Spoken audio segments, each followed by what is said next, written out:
Welcome to ILTV's Israel Daily. I'm Aaron Porras, and coming up in today's newscast, Israel's government slips one step closer to elections as the nation's patience for passing a budget wears thinner and thinner. Meanwhile, years of efforts are paying off as Jerusalem weighs full legalization of recreational cannabis use. And finally, the world of art and music turned on its head, an Israeli AI improvising over classical jazz standards.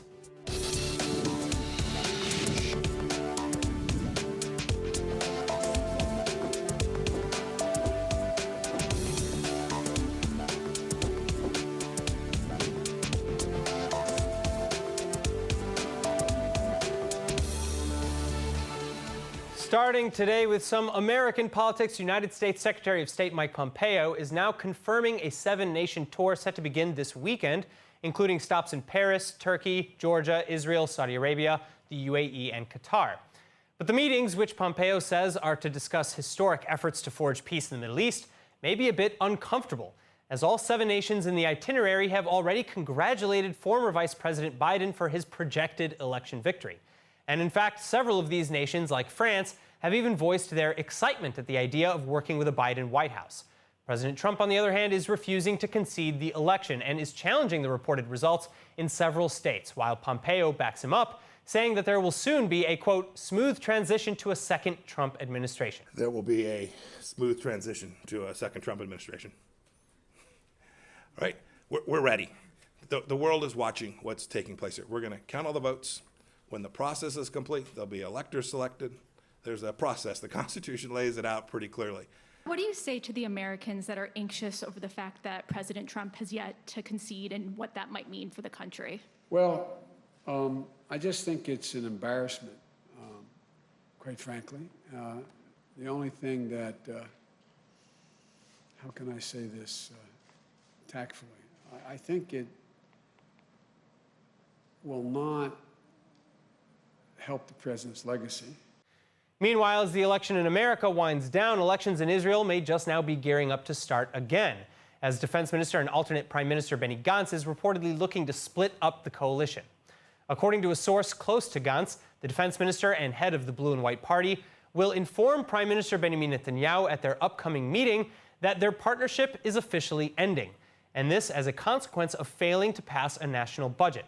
Gantz on Tuesday again accusing Netanyahu of dragging his feet and saying that elections are not what Israel needs, but what Israel will get if a functioning budget cannot be passed. Now, while publicly hoping to avoid elections and maintain unity, though, behind closed doors, Defense Minister Gantz has reportedly been meeting with members of the opposition, like Yamini Party Chairman Naftali Bennett, to discuss the possibility of dissolving the current coalition. Well, joining me now to discuss is Israeli journalist, author, and attorney Ben Dolev Yamini. Thank you so much for being with us. Now, first off, what is different about this threat? Because hasn't Gantz and the Blue and White Party, and really several other members, haven't they been threatening to dissolve before? Yeah, the big difference is that the time is passing by, and we are very close to the date that they will not be able to postpone it anymore, which means that if the national budget will not be ratified quite soon, there will not be a unity government. And why? Because the only one reason that there will not be, the budget will not include 1921 is that the Likud, and namely actually Benjamin Netanyahu, is violating the agreement. In the coalition agreement, it's written, I think it's paragraph 39, that the budget will be ratified for 2 years, not for 1 year. And they all know why. It's in order not to let Netanyahu an exit point, in order not to let Benny Gantz be the prime minister. So if he does not want actually to fulfill the agreement, the meaning is that he doesn't want to fulfill the coalition agreement. He doesn't want Gantz to be prime minister after it. Is there any chance that the budget can be delayed again? There's no chance that the budget can be delayed again? It cannot be. I mean, we are getting closer to the end of the year. And what? They are going to ratify an agreement, a budget for what? For 1 week? For 2 weeks? What? I mean, I mean, they are making fun of the Israeli public. They are making fun of the country. They are making fun of the national interests even. I mean, Right. that's not something that you do just because of coalition problems. All right, well, if we went back to elections, what would the new factions look like? Where have bridges been burnt versus built? Generally speaking, I mean, the unity government was not that bad as we tend to think sometimes. I mean, they did a lot of things and things happened. I'm not sure that, for example, the three-peace agreement with Arab countries could be implemented without the unity government and the canceling the whole story of annexation, which was one of the principles of the Likud party.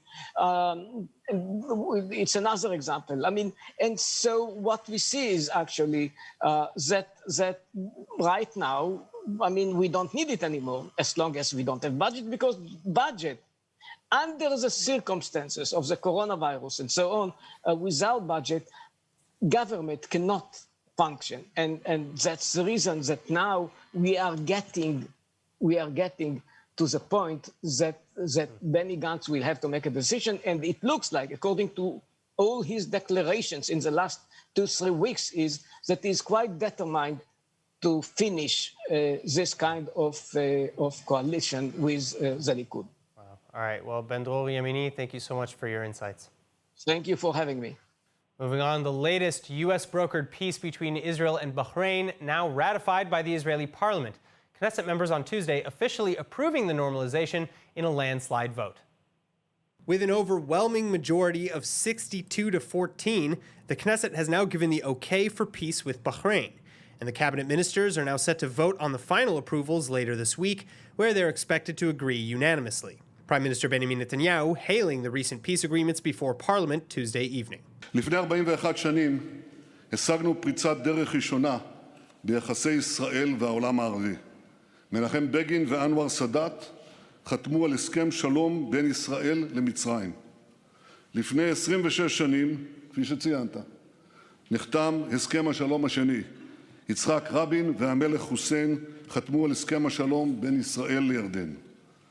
ולאחרונה, תוך פחות מחודשיים, הבאנו 3 הסכמי שלום ונורמליזציה נוספים. Meanwhile, Israel is set to send its first delegation to Sudan this coming Sunday, following the announcement of their ties on October 23rd. And of course, with 3 new agreements birthed in just the last few months with Bahrain, the UAE, and Sudan, Netanyahu is also again repeating claims that other nations are very soon to follow. אבל אני מבקש לומר לכם שניצני הנורמליזציה כבר שם, בהמתנה ללבלוב. אם נמשיך במדיניות שהתוויתי, אני משוכנע שהפריחה תיראה גם מעל פני השטח, ויהיו עוד מדינות שיצטרפו רשמית למעגל השלום. Well, to that end, ties to the north may be warming despite recent clashes between Israel and Iranian proxy terror group in Lebanon, Hezbollah. The two nations already working on designating a maritime border for the sake of oil exploration in the Mediterranean Sea. And now, Baha Hariri, a Lebanese businessman and billionaire brother to the prime minister, is even saying that we need to have peace between Israel and Lebanon. This during an apparently illegal interview with Israeli journalist Barak Ravid published Tuesday. Illegal because Lebanon bans all dealings with Israelis and/or Israeli entities. Now, as the agreements with Bahrain are ratified in the Knesset, Israeli and Emirati companies are already quickly partnering in their newly shared marketplace. But what's the process for Israeli citizens and companies to actually get involved? Israeli advocate Irena Rosenberg of Cohen, Decker, Pex & Brosh law offices is with us now from Dubai to discuss the legal steps required. Irena, thank you so much for being with us. Hi, good evening.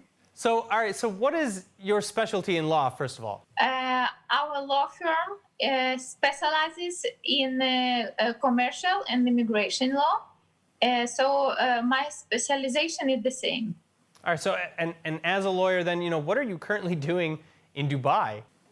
We are looking for liable partners in order to help our Israeli clients to start to operate here in the Emirates. Okay, so I have to ask back to my initial question. What are the steps that an Israeli would need to take in order to attain a visa or residency in the UAE? And really vice versa for foreigners from the Emirates or the Gulf countries to do the same in Israel? in Emirates, they have only one type of residency, and it doesn't matter if you have arrived here for working or for business. They can provide you with the special residency.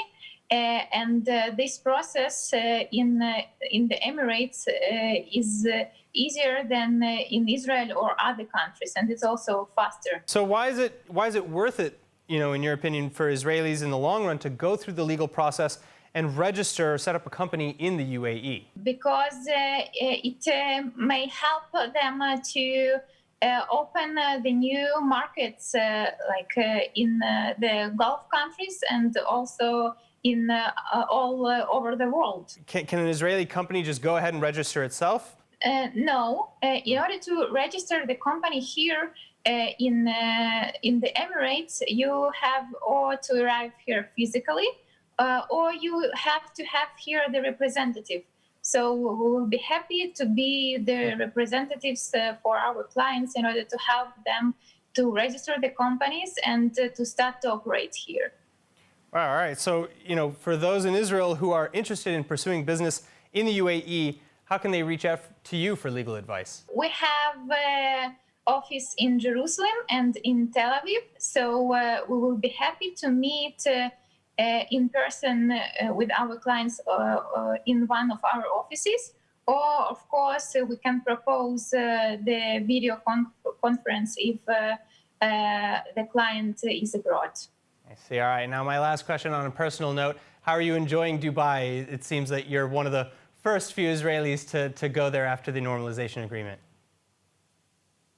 It's a very nice country, and it's not similar to any other country in the world, like I think each country.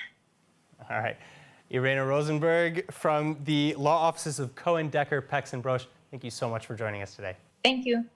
In other news, Israeli coronavirus lockdowns now at risk of extension, with the infection rate rising again in the wake of increasingly eased restrictions. Nittany Manson reporting.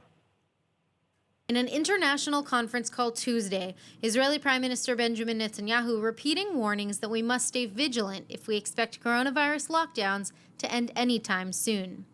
The Prime Minister then going on to call it the accordion effect, where the economy is opened, followed by closures, then followed by another opening, followed by more closures. We're still taking measures. Our exit from this level depends on defined criteria of infection rates and the R factor, and we just will not open more than what we have. We opened quite a bit, but we haven't opened restaurants, haven't opened bars, haven't opened gyms. We don't allow mass weddings or celebrations and so on. But we have opened quite a bit of our economy, including commerce, with limitations. We don't do shopping malls. In other words, closed spaces we avoid as much as we can. Well, with this and recent infection spikes in mind, the Health Ministry is predicting that nationwide lockdowns will likely be extended by 3 weeks. Likewise, former Health Ministry Director General Moshe Bar Simantov says that, in fact, Israel is heading straight for a third national lockdown, arguing that we're making all the same mistakes as last time. The latest infection rate having risen overnight to 1.6% from 0.9 earlier this week. Total infections then now sitting at about 8,164, 307 in serious condition, and the death toll rising by 6 since Tuesday to 2,684. Moving on, get out your tie-dye and your giant glass pipes. The Israeli government is now inching one step closer to fully legalizing the use of recreational cannabis. Hannah Rifkin with the story. Upwards of 27% of Israeli adults already using cannabis in one form or another. So following a new review of the current cannabis laws and enforcement, a Knesset ministerial committee is this week publishing a full report in which it's recommending the full legalization of cannabis in Israel. And the recommendation is said to be receiving full support from Prime Minister Netanyahu, Defense Minister Gantz, and many other officials in the Israeli police, Public Security Ministry, and Ministry of Health. Experts saying that if cannabis is legalized, the Jewish state could benefit from several $billion cash windfall, both via international and domestic markets. So what's in the plan? Well, initial reports claim that the committee is recommending cannabis be sold legally only in designated shops, both to Israelis and tourists over age 21. Additionally, the state will reportedly take responsibility for keeping prices as low as possible to undercut an unregulated black market. Smoking weed in public places will still be prohibited, though, similar to laws on cigarettes. And growing cannabis will likely be restricted to a select few with government licenses, raising concerns of a potential pharma takeover in the fledgling recreational market. Now, with over 15 states and counting officially legalizing recreational cannabis and/or medical cannabis use in the U.S., it's no surprise that companies all over the world are looking to make the cannabis experience a more pleasant and healthy one while making sure that it also stays hassle-free and fun. And ILTV's Kadosh is here now with us in the studio to tell us about one company in specific that's doing just that. Emmanuel? Hey, Aaron. So yes, like you said, 4 states as of last week have officially legalized both recreational and medical use of cannabis, which I'm sure a lot of people all over America are really excited about.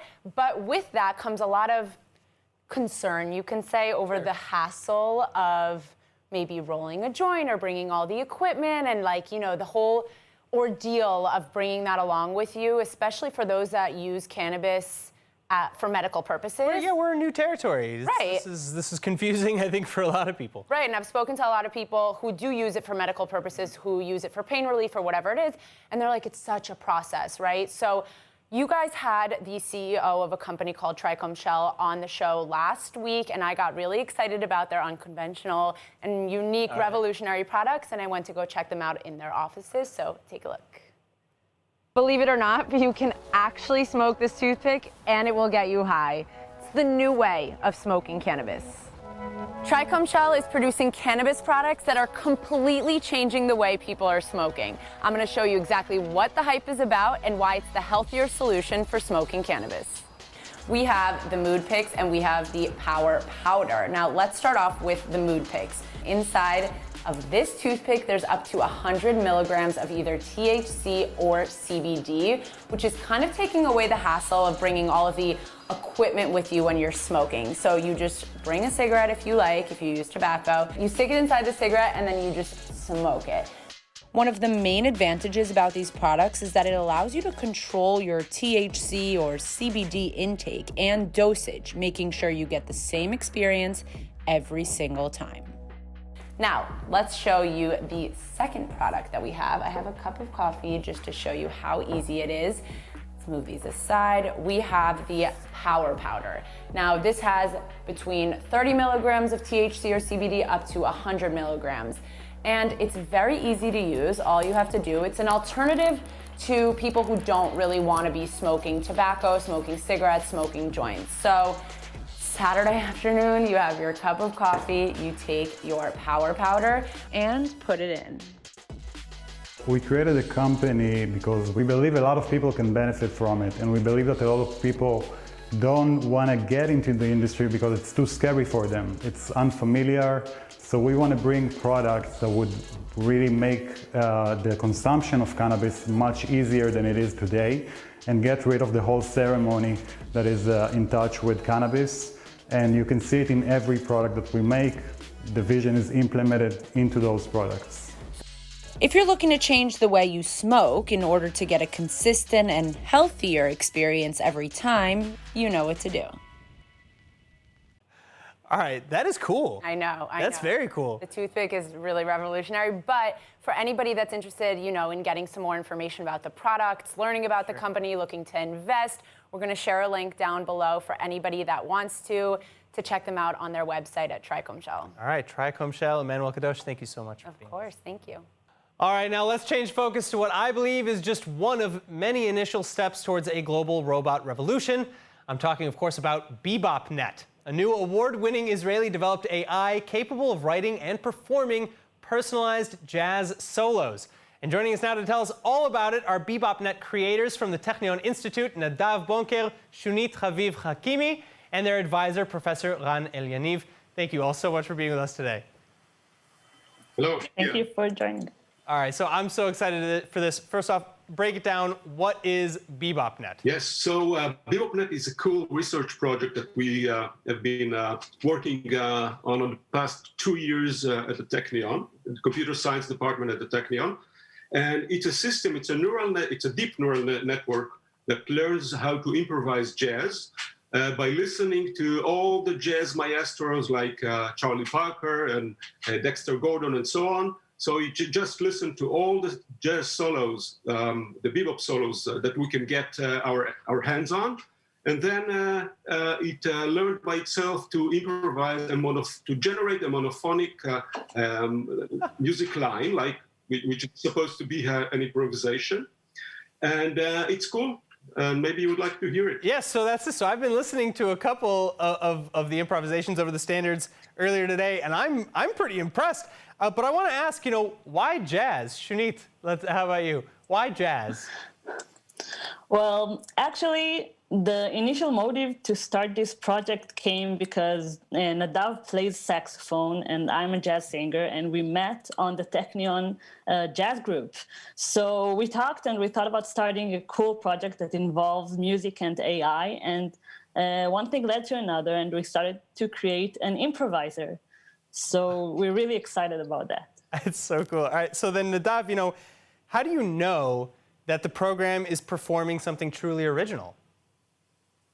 Well, what we do is we basically ask the network to create a new song, and then we kind of compare the notes between what it created and the notes that it was trained on, and we see how many notes did it just copy as is from the corpus rather than creating something original.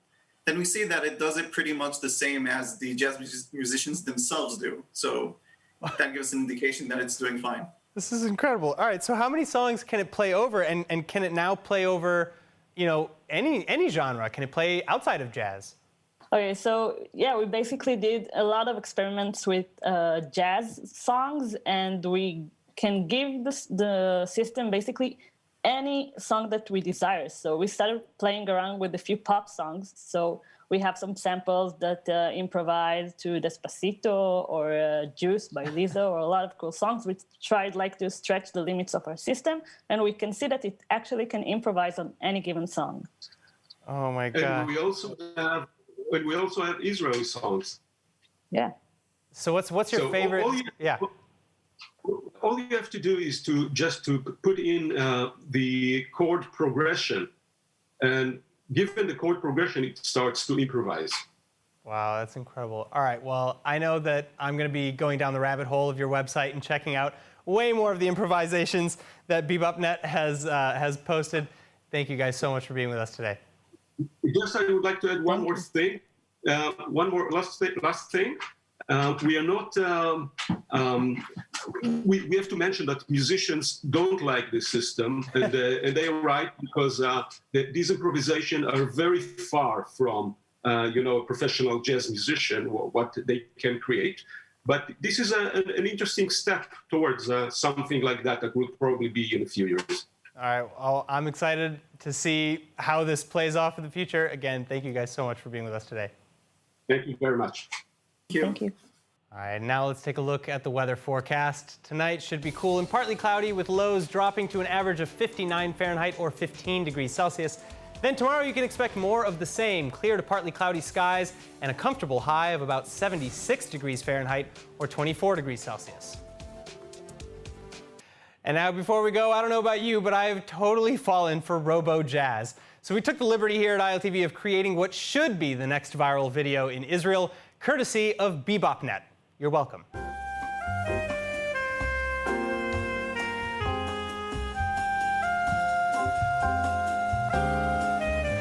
So this, of course, is again the Bebopnet AI improvising over this jazz standard. And, as most sensual, wonderful jazz music, this is resulting in love.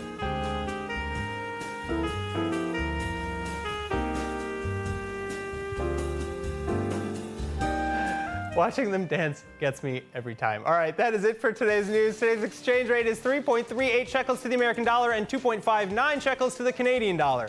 For more news from ILTV, please like ILTV on Facebook, follow us on Instagram, and subscribe to our YouTube and Roku TV pages. I'm Aaron Porras. Thank you so much for watching.